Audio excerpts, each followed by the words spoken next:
মাটির নিচে নিঃশব্দে জমেছে এক ধ্বংসাত্মক শক্তি, আর আমরা দাঁড়িয়ে আছি এক জীবন্ত আগ্নেয়গিরির ওপর। ৩০০ বছরের হিসেব মিলাতে যে কোনো মুহূর্তে কেটে উঠতে পারে ঢাকা। ৭.৫ মাত্রার এক ধাক্কায় চোখের পলকে মাটির সাথে মিশে যেতে পারে হাজার হাজার ভবন, প্রাণ যেতে পারে লাখ লাখ মানুষের। বিশেষজ্ঞদের দীর্ঘ গবেষণায় উঠে এসেছে এক চাঞ্চল্যকর তথ্য। ভূতাত্ত্বিক হিসাব অনুযায়ী ৩০০ থেকে ৫০০ বছরের ভূমিকম্পের যে প্রাকৃতিক চক্র, তা এখন প্রায় পূর্ণ হওয়ার পথে।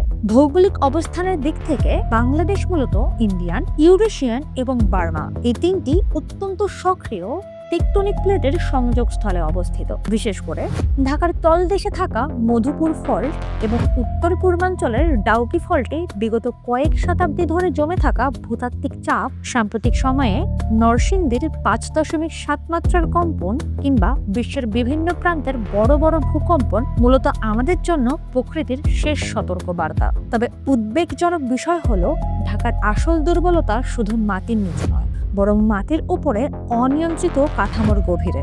বাংলাদেশ প্রকৌশল বিশ্ববিদ্যালয়ের অধ্যাপক ডক্টর মেহেদী আহমেদ আনসারী জানান, জলাশয় ও নিচু জমি ভরাট করে গড়ে ওঠা ঢাকার নরম মাটি ভূকম্পের সময় লিকুইফ্যাকশন বা তরলের মতন আচরণ করতে পারে।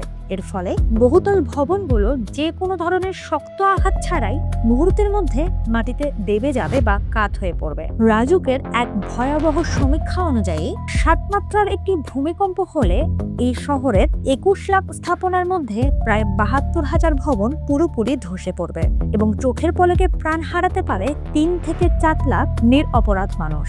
ভূমিকম্পের মতন প্রকৃতির এই অনিয়ন্ত্রিত তাণ্ডবকে থামানোর ক্ষমতা মানুষের নেই, কিন্তু সঠিক পূর্ব প্রস্তুতি ও সতর্কতার মাধ্যমে ক্ষতির পরিমাণ বহুগুণ কমিয়ে আনা সম্ভব। জাতীয় বিল্ডিং কোড কঠোরভাবে অনুসরণ করা, ঝুঁকিপূর্ণ পুরনো ভবনগুলো চিহ্নিত করে দ্রুত রেট্রোফিটিং বা সংস্কার করা এবং ফায়ার সার্ভিস ও জরুরি উদ্ধারকারী সংস্থাগুলোর আধুনিক সক্ষমতা বৃদ্ধি করার এটাই শেষ সময়। ব্যক্তি পর্যায় থেকে শুরু করে সরকারি উদ্যোগ, সব ক্ষেত্রে আজই যদি আমরা সচেতন না হই, তবে আগামীকালের সকালটি হয়তো এই ঢাকা শহরের জন্য নিয়ে আসবে এক অনন্ত অন্ধকার ও দীর্ঘশ্বাসের ইতিহাস।